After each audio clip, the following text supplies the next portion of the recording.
Well, here we meet again. This is the Bryant Christian Church Wednesday night Bible study, and my name is Brian, and I'll be doing most of the talking tonight, probably really all of it. So let's get started, all right? Let's get your Bibles open to Genesis chapter, Genesis chapter 9, all right? And we've been talking about the 21 types of Jesus Christ. We went over the 18 types of Antichrist, and I keep bringing some of those guys back up because you about have to, because they were affected in Jesus' life and somehow. But anyway, we're talking about the 21 types of Jesus Christ. We're on Noah, and I'm going to finish Noah up tonight, all right? This will be the last one on Noah. And tonight's not really going to be so much about how Noah is a type of Jesus Christ as it is that Noah's time frame of what he did, what he accomplished, what happened to him is going to be very similar to what Jesus is going to do at the second coming. So he's not, tonight's, not going to really be about him being a type of Christ, but the events that Noah was involved in are going to be like Jesus Christ. Let me give you an example here. It says here, and Jesus said this in Luke 17:26. He also said this in Matthew 24:37. But Jesus said this. He says, when I come back, here's what Jesus said. And as it was in the days of Noah, okay, we've been going over that, so shall it be also in the days of the Son of Man. That's the title of Jesus Christ. He's talking about himself. When I come back, the second coming. They did eat, they drank, they married wives, and they were given in marriage until, so everything's just happening. It's just, life's going on, everybody's doing their thing, going to work, going to parties, whatever. Then until the day that Noah entered into the ark, and then the flood came and destroyed them all. So that's exactly the way it is at the second coming of Jesus Christ. Noah was a preacher of righteousness for the 120 years it took him to build that gigantic ark to fill all the animals in there. It took him 120 years. He preached that the wrath of God's coming, it's going to rain, and nobody believed him. Nobody believed him. They all mocked and scoffed him. We talked about that last week. You find that in 2 Peter 2:5 and 2 Peter chapter 3. But what's going to happen in Jesus' time? Well, luckily, it's a little bit better than Noah. Noah got nobody, and I think the church is pretty small. The believers of Jesus Christ are pretty small. But people have been out there talking about the second coming of Jesus Christ for a long, long time, and he is coming back. In fact, the Bible says there's scoffers and mockers, like, where is this Jesus coming back? We've been talking about him for a long time. Well, when he does come back, what's going to happen? Noah got his family into the ark, and then the judgment came. Jesus wants us to get into the church, to be a part of his family, to save us. Then the rapture hits, and what happens then? Okay, then the judgment comes. We know Revelation chapter 6 through 19 have all the horrible things that are going to happen. You got the 7 seals, the 7 vials, and the 7 trumpets. That's 21 woes. And they're going to come one at a time or all at once, however it happens. Only God knows. And God's been warning us, you need to believe in me because, there's going to be judgment coming. But people are going to just, slough off and do their own thing and not do this. So what I want to do is take you to Genesis chapter 9. Genesis chapter 9. And we're going to talk about Noah, what happened to him after the flood went down, and the earth is now back to normal, and everything's going away. So let's just look at Genesis 9:18. Genesis 9:18. We're going to look at some strange things that are going to happen here, and they're going to happen again. Okay, so Genesis 9:18 says here, after the floods went down and the water went down and all that, they got out of the boat. And it says the sons of Noah that went forth of the ark were Shem and Ham and Japheth. That's his 3 boys, all right? And they had 3 wives, but it doesn't mention those. But here's a weird thing. It says, and Ham is the father of Canaan. Now, that's weird because it mentions a grandson that hadn't even been born yet, but he was the son of Ham. Ham did get off the boat. Later on, Ham had some kids, and one of them was named Canaan, but somehow, for some reason, God just threw him in there, and there's always a reason why, right? Okay, you've learned that. Here in verse 22, look at it again. And Ham, the father of Canaan, okay, saw the nakedness of his father. We're going to talk about that in great detail in just a second. But when God just slides some guy's name in there, and it makes no sense why God did it, then guess what? God did it for a reason, for a purpose. It does make sense. We're going to study this guy out, this guy named Canaan. He's something else, all right? And so God's got a reason why he wants us to look at Canaan. Now, I want to show you something. 3 boys got off that ark, all right? Why did only 3? 3 boys and Noah and their wives. Noah had a wife and the 3 sons had wives. They're the only ones that got on the ark. We talked about how Noah, let's go back to Genesis chapter 6. Look there in verse 8 actually, it says, but Noah found grace in the eyes of the Lord. Excuse me. Then there were generations of Noah. Noah was a just man and perfect in his generations and walked with God. We already mentioned all that kind of stuff a couple weeks ago, but I want to change gears here just a little bit and bring up one more thing. He was perfect, okay? He was perfect, not sinless. Oh, we're going to see Noah mess up really big here in just a little bit, but he was perfect in his genetics, okay? He was perfect in his genetics. He has not been tainted, or his wife.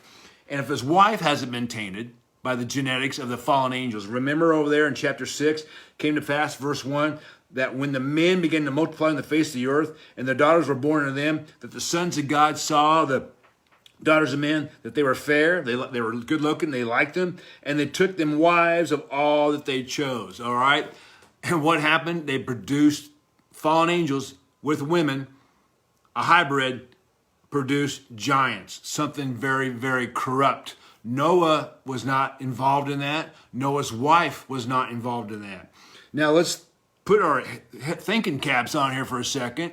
All right, that was a big deal because these fallen angels, it says that the earth was sexual perversion and violence and corruption. Now what goes on with sexual activity is also a thing called rape. So Noah's wife somehow escaped the rape. If the girls weren't going to give in to these angels, they probably just raped them, because violence and sexual activity all go together sometimes when something is that corrupt. Now, what I want to bring up some thoughts here, is let's move on here. In verse 10 of chapter 6, it says that Noah begot 3 sons, Shem, Ham, and Japheth. And so if his wife was not corrupted by this hybrid seed, Noah wasn't, of course. His 3 sons are going to be okay. His 3 sons are going to be okay. The earth also was corrupt before God, and the earth was filled with violence also. Heaven was corrupt. That's why these angels fell from heaven, got kicked out. Their punishment was to be put here on earth, and God was going to recreate. There's already a race of people, and I'm not going to call them people. There's already a race of fallen angels, things on this earth, and God says, I'm going to start over with Adam and Eve and make them human, make them in my image, in my likeness. And so Satan, isn't going to have any of that. So it says here that earth also was corrupt, and violence filled, and the earth was filled with violence. And God looked upon the earth, verse 12, and behold, it was corrupt, for all flesh, man's flesh, and I believe even animal flesh was corrupted. I'm going to show you here in just something in a second. All flesh had corrupted his way upon the earth. And God said to Noah, the end of all flesh is become before me, for the earth is filled with violence through them. And behold, I will destroy them with the earth. So it also says up there in verse 3 that all flesh is corrupt, and all flesh also. So there's a couple of different types of flesh. Angels have a flesh. Man has a type of flesh. For some reason, angel flesh can co-mingle with man's flesh and produce a hybrid called giants. They're all over the Bible. We'll talk about that in just a second. But I want to bring up this. What's going on here? Why am I saying the earth was corrupt and all flesh was filled with violence and corrupt and vile and so on? Well, think about this. Go with me to Genesis chapter 1. Genesis chapter 1. Look at verse 24. Here's God's creation. On the 6th day, God did this. And God said, let the earth bring forth the living creatures after his kind. Cattle and creeping things and the beasts of the earth after his kind. And it was so. And God made the beasts of the earth after his kind, and the cattle after their kind, and everything that creepeth upon the earth after his kind. And God saw that it was good. God loved all the animals that he had made. The ones that fly, the ones that walk around, the ones that crawl around. God loved all the animals that he created on the 6th day, and he says, this is good. Now, Satan's not going to have it. If God likes something, if God says something good, Satan is going to do everything he can to destroy it, to make it bad, to make it vile, to make it evil, to make it wicked, okay? So, look what he does in verse 26. And God said, let us make man in our image after our likeness, and let them have dominion over the fish of the sea. Now, wait a minute. Satan's in charge of that Garden of Eden right now. But now it's been turned over to Adam and Eve. Oh, he's got to do something about that. This is my spot. This is my place. I got kicked out of heaven. This is all I got left. I'm not about to let human beings inferior to me take over this place. But God made Adam and Eve in his image and his likeness. So guess what? Satan's got to do the same thing. He's a copycat, okay? He's a counterfeiter. If God made something in his likeness and in his image, Satan's going to have to try to do the same thing. He is a copycat. He is a counterfeiter. He's going to do it in the same way, almost the best that he can. He can never do anything like God can, but he's going to do the best he can to make it look like God did it. Now, all this problems that we have in the earth, we have a lot of going on in the day that we live in now. All kinds of sexual problems, all kinds of just getting along with people problems, wars are going on all over the place. Things are happening all because of this one prophecy found in Genesis 3:15. You go back and study wars, you go back and study conflicts, you go back and study sexual revolutions and all that kind of stuff. Right there it is, Genesis 3:15. Let me read it to you. Here is the curse that was put upon the serpent, the Satan, in the Garden of Eden. And I, says God, will put enmity between thee and the woman. Okay? The serpent is going to hate the woman, and the woman is going to hate the serpent. Human beings are going to hate angelic beings. They're not going to get along. And between thy seed and her seed, whoa, Satan and all the fallen angels, the sons of God, okay, have a seed. Human beings, of course, we have a seed. And now Satan knows that a man's seed is not going to be involved in this prophecy. It's just going to be a virgin, her seed. Between thy seed and her seed. What is her seed going to do? It's going to bruise your head, serpent. And you'll get to maybe hurt his heel, but that's about all you're going to be able to do. And that might be talking about Jesus hanging on the cross. I'm not sure he had a nail go through his heels, of course, but now Satan knows that he has a seed. He's always known that. But now he knows that woman is going to produce some sort of a man-child, some sort of a Messiah, peace bringer, a conqueror, a deliverer, a savior, all those things. And that boy is going to put the whoop on Satan. So what's Satan got to do? He's got to put the kibosh on that. He's got to nip that in the bud. I got to start killing some folks. I got to start mingling my seed with man's seed and make it corrupt, make it vile, bring violence upon this earth. God wants peace. I'll bring you violence. God's going to have a Messiah. I'll bring you a Messiah. Be my boy, not yours. Okay? He's hot.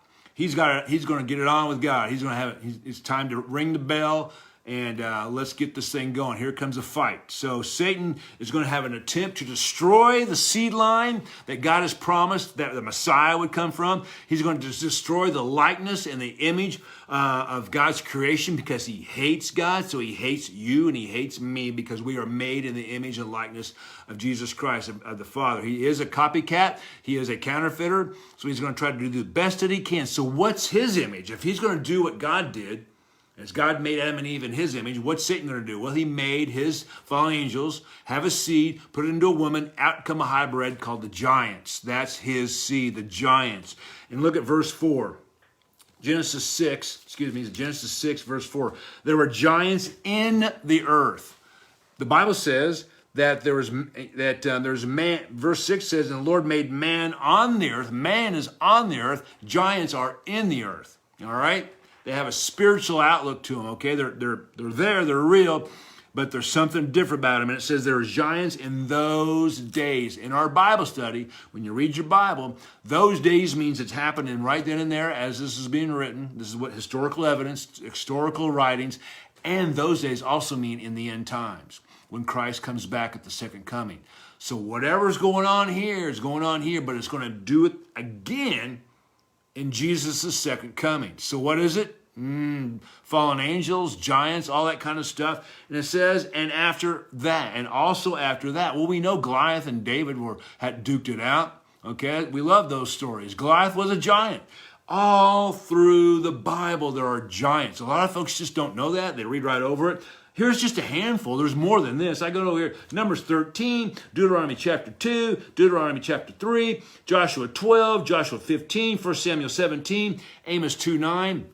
And there's names of them. There's a king called Og, who's all over the Bible. 22 times his name is mentioned. Of course, there's Goliath. Those are the names. Then we have all the tribes, the Amalekites, the Anakites, the Canaanites, all those guys were giants.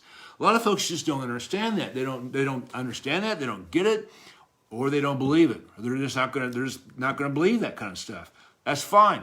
But the Bible says they were giants, mighty men of valor, giants, all that kind of stuff. And they've always been around, and now they're gone. We finally got rid of them all. It took some time. Now I'm going to give you a couple theories here. Look at chapter 6:18. Remember, in 6:12, it says Noah had 3 sons. Finally, we get over there, and they're all ready to getting ready to get on that ark. And look at 6:18. But with thee will I establish my covenant, and thou shalt come into the ark, thou and thy sons and thy wife and thy sons' wives with thee. Now, when we get back to our little chapter 9 there, we're going to talk about Noah and Ham and Canaan. Remember that? Where it's weird that Canaan keeps getting his name brought up. We're going to see something kind of suspicious. All right? What happened? What I'm going to do is I'm going to give you 2 theories of why there's giants after the flood. How did the giants come back after God wiped them all out with the flood? And that's why God brought the flood on. Violence. These giants were sexual perverts, okay, doing wrong things sexually. They were doing wrong things with violence. The whole earth was corrupt. They were doing some horrible things, and not just with women, but with probably God's creation. Now, hang on, okay? I'm going to show you something here. Now, the 2 theories are this. There is lustful angels in prison right now, says Jude, chapter 6. There's only one chapter in Jude. Here, let me read it to you. And the angels was kept not their first estate. They left heaven and came down to earth. Angels left their first estate in heaven. They got kicked out. They came to earth, but left their own habitation. There it is. And they left their first estate was their own body, and they went into other types of flesh.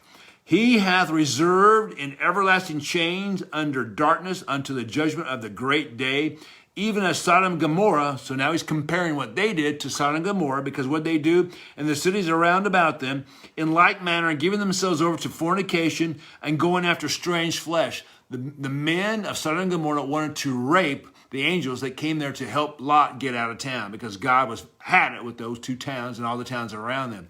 And they wanted to rape, sexually do some mischievous things to God's chosen ones that were messengers. And that's similar to what's going on there here in Noah's time. And it says here, they went after strange flesh. Okay, it wasn't human flesh.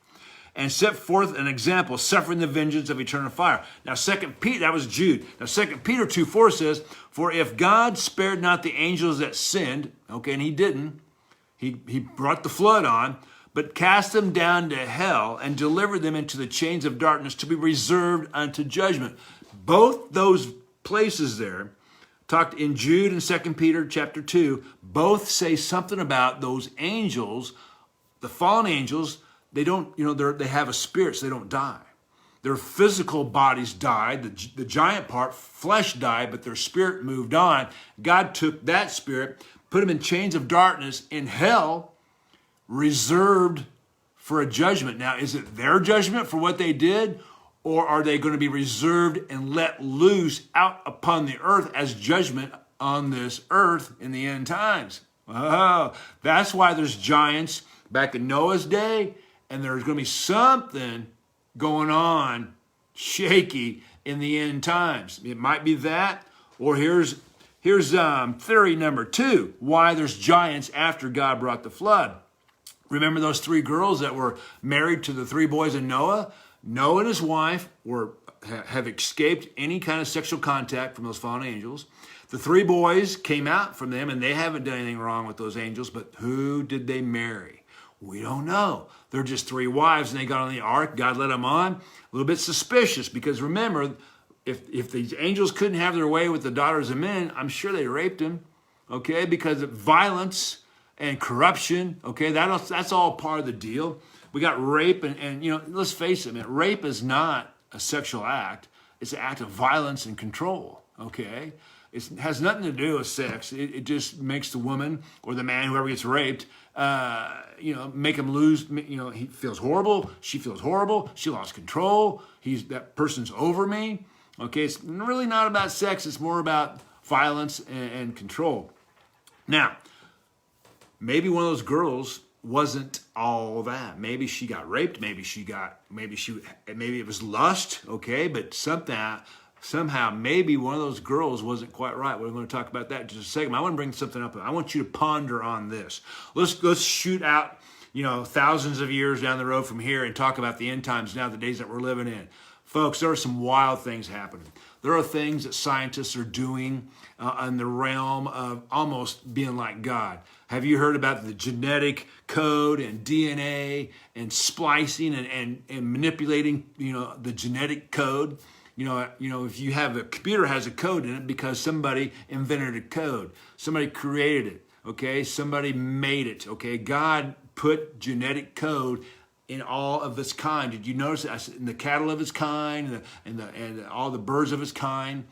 Everything has a genetic code, okay? You can't seem to breed outright some of these animals and come up with something, but if you switch the codes up because you know how and you're a scientist, some weird things happen. Have you looked at some of the things that scientists are doing? They're growing human ears on the backs of rats now. If you get your ear cut off, you can take DNA from blood or something and put it, and somehow the scientists attach it to the back of a rat and their ear starts growing. How many movies has Hollywood put out? Jurassic Park and all the DNA movies, and there's a movie called Splice and all these, there's just, they got these ideas from somewhere. Science is doing some crazy things. I know a scientist right now very, very well. And this scientist's job is to get into the genetic code of mice to change the mice's code so it doesn't need to drink water anymore. A mouse that doesn't need to drink water. Why? Well, what's the government want? They want men out there in those hot deserts fighting. And what slows a military person down? He needs to eat and drink, okay? So we're messing with God's genetic code to try to improve ourselves, to try to do all kinds of things. What about the island of Dr. Monroe years ago? Putting animals together and coming out with these horrible, hideous creatures. You don't think, come on, man, you don't think that there's actually some warehouse somewhere where this is happening? I guarantee you it is. Scientists just can't leave stuff like that alone. And they're going to come up and they're going to make something very, very hurtful. They are putting two different kinds together. They're doing it. I got great sources and they're doing it right now. I know they are. Now, think about this. I talked about God's creation over there in Genesis 1, and it says that he made whales and living creatures that moveth upon the waters after their kind, winged fowl after his kind. God saw it was good. And then Genesis 1:24 says he made the beasts of the earth after his kind, and cattle after their kind. Everything has a kind, and the kinds can't mingle, okay? But for some reason, and I don't know why, and maybe I'll never know why, but angels' seed can mix with anything. And you better believe that they did it back in Noah's day. So is science going to come up with some sort of weird thing? Maybe giants aren't going to really happen. Maybe we won't get giants in the end times. Maybe we'll just have this seed mixing, this genetic splicing and so on. Something weird. I can't guarantee you. I don't know exactly what's going to happen. I can't guarantee that I know what's going to happen. What I do guarantee you, and I guarantee you 100%, something weird is going to happen before Christ comes back. Man's going to do something weird. Now, think about this. When they got on the boat, God told Noah, get the cattle after his kind, get the sheep after his kind, everything had his kind. Get the kind, okay? Why did he say that? Possibly because the fallen angels had already mixed their seed with other animals and they already started making some weird things. Now, folks, I don't know how much geology and history you've studied on, but have you ever gone back and studied all the artwork and all the hieroglyphics and all the stuff that's on the, in pyramids and over there in ancient places? Why would these guys spend hours, if not weeks and days, carving on rocks to make these hideous looking monster type things, half human, half, dog and all that kind of stuff? Why would they do that unless there was really something like that back in those days? I'm just saying, what a waste of time. There are so many statues and so many art things and carved in rocks and so on of these horrible creatures that don't exist today. But did they exist back then? I don't know. I'm just throwing stuff out there. Something is going to happen in the end times, and we're going to freak out. Men's heart will fail them for fear. Something scares us. And here's the thing. Where did these guys get the idea? My wife and I've been to Europe twice. Been to Italy twice. I've been to Pompeii once. I've taken the tour of Pompeii. Pompeii was that city that got hit by a volcano and it got buried in ash and been digging it out for a long time. I've seen the bathhouses of these places. I've seen the bathhouses and temples are about the same thing.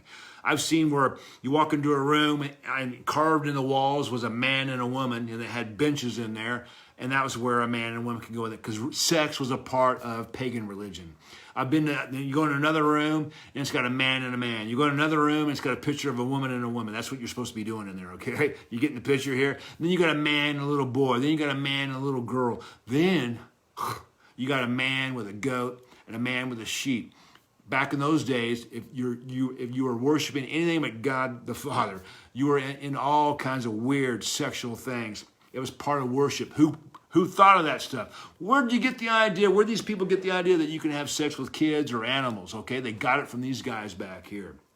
And they started their own little worship service, and sex was a huge, huge part of that. Now, let's go back to Genesis 9. Let's wrap this thing up here. Genesis 9, verse 18, we talked about the boys got off the boat, and we talked about one boy had a son named Canaan. Now, look in verse 20.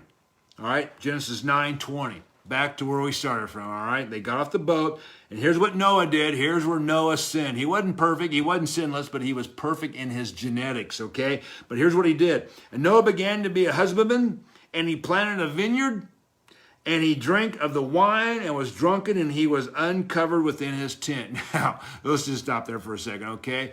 He became a husbandman. He grew grapes on a vine. He took the vine and made the grapes, and he made some wine from it. Okay, now isn't it interesting? He did the same thing that Adam did. Adam ate the forbidden fruit. Okay, and what happened? When he ate the forbidden fruit, he looked down and saw that he had no clothes on. Adam said, whoa, I'm naked. Didn't know that until he sinned, until he disobeyed God. Oh, Noah here drinks wine. What's wine made from? A fruit? Grape, all right. Maybe the forbidden fruit, that tree of knowledge of good and evil, might have been a grape. Makes sense because here old Noah takes some wine, and wouldn't you know it, he gets unclothed. He takes his clothes off. He looks down, he's naked, and he lays down in his tent. Isn't that something? Booze and nakedness just seem to go hand in hand. All through the Bible, you're going to see that wine and nakedness go together, okay? Maybe girls, you ought to watch out for a guy when he wants to buy you a drink sometime. I don't think he's probably all that concerned how thirsty you are. I think he wants to see you in a certain way. Okay, so be aware of that, okay? The Bible's full of that. Wine and nakedness go all through there. There's something about it. Oh, Noah got drunk, and he's laying in his tent naked. Now, look what happens here. And Ham. Who is Ham? Well, he's the father of Canaan. Didn't you know that? It says it twice here. Saw the nakedness of his father and told his two brethren without. He goes, hey, Dad's back in his tent naked. He got drunk, all right? Not that big of a deal, I guess, really, except it's more to it than that. Look at verse 23. And Shem and Japheth, the other two boys that got off the boat, took a garment and laid it upon both their shoulders and went backwards into the tent and covered their nakedness of their father, and their faces were backward, and they saw not their father's nakedness. They didn't want to see their father naked. They were ashamed of him, okay? So far, not too bad. They were showing respect to their dad. Dad got drunk. Probably didn't deserve respect, but he got drunk. They didn't want to see their dad naked, but there's something even more to it than that. Look at the next verse. Verse 24. And Noah awoke from his wine and knew what his younger son had done unto him. Done unto him. That's a little bit more than just seeing you naked. His son did something to him. Did something to him. And he wakes up, he knows what he did. It was wrong. It was vile. It was violent. It was rape. One of Noah's boys raped his own dad when he was drunk. Where did he get an idea like that at? Well, he's watching the people back there before the flood, Genesis chapter 6. They were raping all kinds of people with violence, and the angels were having sex with anything and everything, and women, and producing giants. And this guy seems to want to carry it on. Now, he gets cursed. He doesn't get cursed. His son gets cursed. You can't curse something that God's already blessed. Over there in chapter 9, verse 1, and God blessed Noah and his sons. You can't undo a blessing, so God put the curse on Ham's firstborn, Canaan. That's why Canaan's mentioned. God wants you to focus in on what happened to Canaan. Canaan got cursed. Shem and Japheth got kind of a blessing, but Ham got cursed through his son. He can't get cursed, but his son got cursed. So God put the curse on him. So what's going on here? Why would I say that the word done is something more than just seeing somebody without their clothes on? He knew what he had done to him. Go with me to Leviticus 18. I've taken you here before. This is a big chapter. All right. I've been here before. Let's go over it again. In chapter 18 is a list of all the people that you cannot have intimacy with. When it comes right down to it, God says a husband and a wife are the ones who get to have intimacy. Here is a list of all those who cannot. Now let's start with verse 3. It says, after the doings of the land of Egypt, he's telling this to Moses. Okay, so we're down the road a little bit. He's telling this to Moses. Remember, Moses wrote the law, so here's part of the law. We're past Noah. We're past what happened to Noah, but here's is the law 400 years later, after Noah got raped by his own son. After the doings of the land of Egypt, remember the Israelites were slaves to Egypt for 400 years. They probably picked up some bad habits. You can't live with somebody 400 years and not do what they do, okay? Wherein ye dwelt, shall ye not do. What the Egyptians do? Well, they had bad religion. They had a religion. They perfected what the Babylonians started by Nimrod. Remember Nimrod in chapter 11? Genesis chapter 11? Let's go there. Keep your spot there in Leviticus 18. But let's go back to Genesis chapter 11. Some old boy by the name of Nimrod. He is a type of the Antichrist. Look at Genesis 11. Now, Ham didn't get cursed, but his son did. And it's interesting that God took Ham's son Canaan and brought him out so we can watch him. Now, these three boys had all kinds of other sons and grandsons. There's dozens of them listed here in Genesis chapter 10, but it mentions two a couple more times and gave more detail than any others, okay? One of them was Nimrod, and the other one was Canaan. Again, Canaan. Now, Ham had a son named Canaan. Canaan started having some kids, and one of those kids wound up being Nimrod. Nimrod was a mighty hunter before the Lord. That word mighty hunter means Gabor. Gabor in Hebrew is giant. Giant. How did Ham have a kid named Canaan, and then Canaan had a kid named Nimrod, and Nimrod became a giant? Didn't God wipe them all out? Did he? Okay, Jude and Peter said he did, but somebody got on that boat and must have had some genetic, splicing done to him, because the giants came back. Nimrod was a giant. He was a mighty hunter before the Lord. He hates people who love God. And he's going to start his own religion, and it's a Babylonian religion. And man, we've gone over this. If you didn't hear it, you need to. You got to go back and check out what I said about Nimrod, or any book that says about Nimrod. What a horrible man this was. But look there in verse 18. And of course, he made the Tower of Babel. Why did he make the Tower of Babel? Why did Nimrod want to make the Tower of Babel? It's a place of worship. And he wanted to reach up to the heavens, not because he thought he can get a building that went all the way up to where God's at. He wanted the sons of God to come back. Okay, he missed them. All right, he was a giant. He wanted his own kind to come back. He didn't want to be amongst all these peons, little human beings. He wanted the fallen angels to come back. He was building a tower for them to come back to. Look there in verse 18. And here's a list of guys, and it says that Arvadites and the Zemarites and the Hamanites, and all these guys, and the Canaanites, and they spread abroad. The Canaanites wound up in, guess where? The Promised Land, Israel, and all the way around the Golden Heights, all the way down, all over the place. The Canaanites. Who were the Canaanites? They were the grandsons of Ham, who raped his dad Noah, who probably had a wife that had been tainted by the fallen angels and produced giants again. Canaanites were giants. All of them were giants, and they dwelt in the Promised Land because the Jews were going to be kept slaves for 400 years. So Satan has his seed stocking up in Israel because he knew that was going to be the Promised Land. So when Moses and the Israelites break free from the Egyptians, they're told by God to go to the Promised Land, Israel. Well, Israel's already been inhabited, but for 400 years by this bad seed, Satan's seed, the giants. Okay, are you getting this now? All right, the trade routes and all that kind of stuff are all hindering the entrance into Jerusalem. That's why Moses and all the people there of the Jews had such a hard time getting in and fighting these people. Numbers 13 is a great place to go to see that. They were all giants. The Israelites says, we are grasshoppers in their sight. They're huge. Amos 2:9 says that the giants of Canaan were the size of cedar trees. That's pretty big, okay? Cedar trees get pretty tall. These are some big boys. And the Israelites were scared to death. No wonder they looked up and said, man, we don't even hardly even go to their knees. We don't even go to their shins. How are we going to take on these ones? And Moses says, come on, God's on our side. Now, that's what happened there in Egypt. Go back to Leviticus 18. It says, don't do like the Egyptians. They had a bad religion.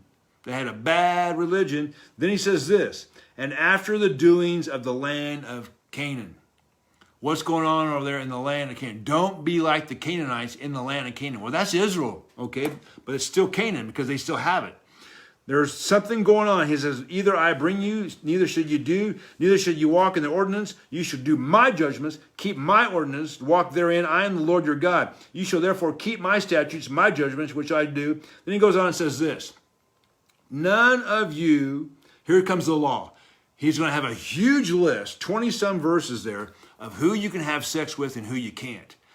Right out of the gate, right from the get-go, the first thing Moses says was, don't have sex with your father. Why would you have to even know that? Why would that even have to be written down? You know why? Because somebody's already done it. It was Ham against his dad Noah.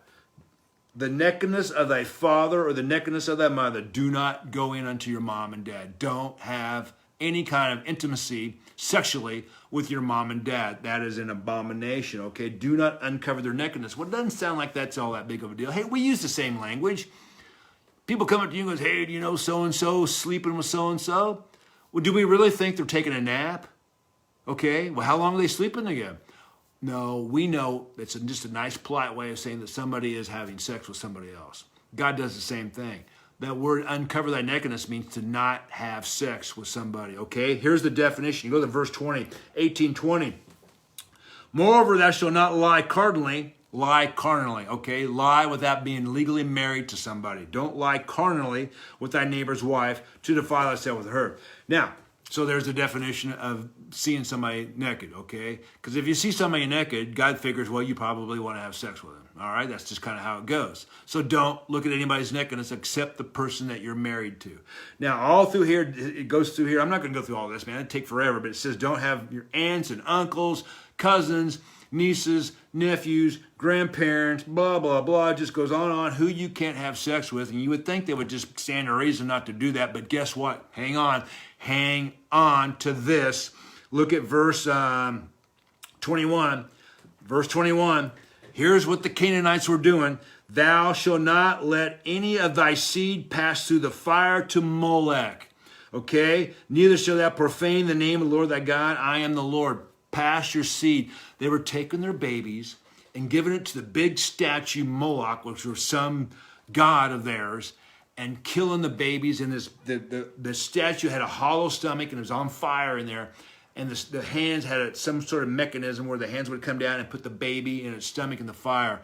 And they did that so the gods would be pleased, and the gods would bring rain to bring crops, greater crops so they can feed their families. Well, they killed one kid so they can feed the rest of their families.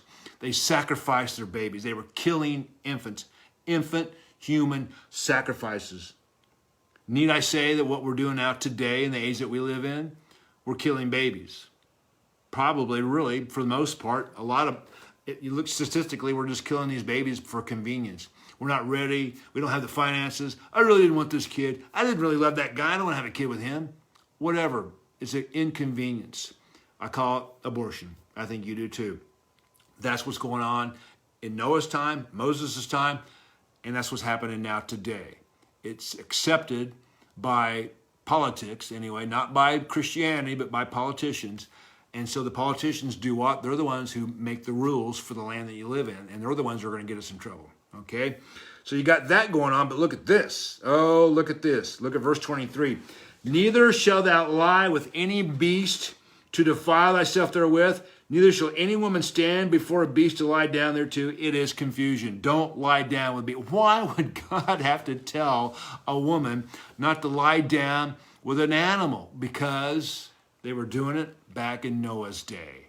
And that religion of doing that has gone on and on and on. I told you Pompeii had rooms where a man could go in there and have a sheep and a goat or whatever. It was part of their religion. It was confusion. Confusion. What are scientists doing today? They are confusing the genetics of one kind of animal to another kind of animal to see what they come up with. And they're changing the DNA, they're changing the molecular structure, they're changing this and they're changing that. They're acting like God. What did Satan say? What did he do up there in heaven? I will be like the Most High. God says, no, I created you, you're out. Kicked him out. What's Satan instill in all of us? That we have to say, Jesus, I know I don't want to be God. I want you to be my God. All these scientists are out there splicing and dicing all these genetics and trying to come up with all these horrible things.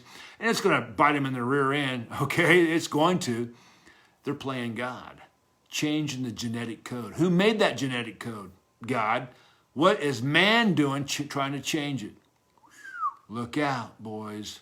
Something's going to happen. Something's just about ready to bust, okay? Just about ready to bust. Now, here's what I want to say, and we'll wrap this thing up. I'll be done. Look at verse 24. Defile not ye yourselves in any of these things, for in all these the nations are defiled, which I cast out before you. Did you hear me? God says, don't do these things that all the other nations around you are doing. Okay?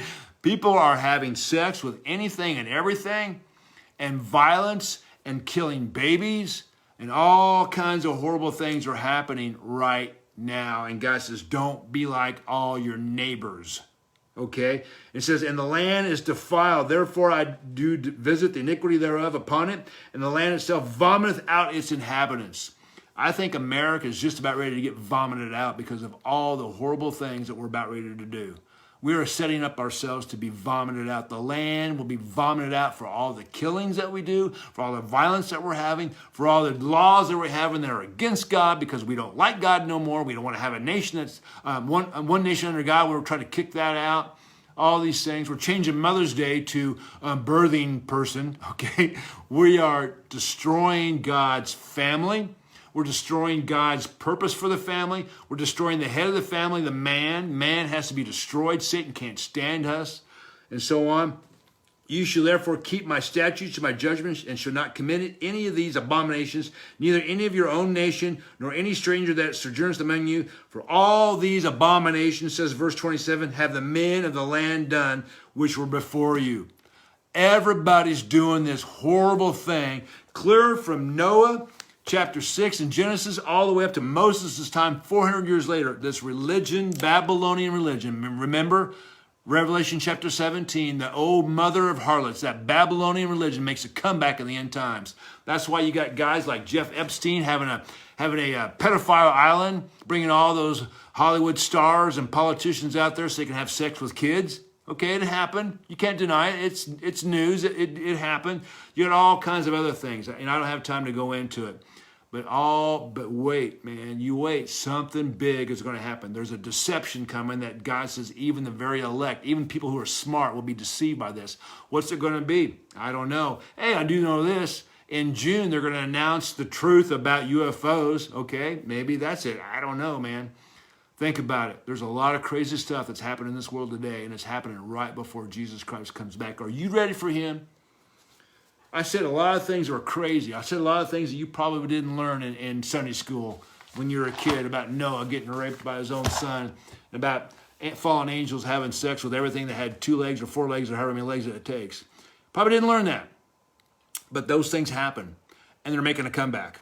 They're making a comeback. And it may not be to that degree.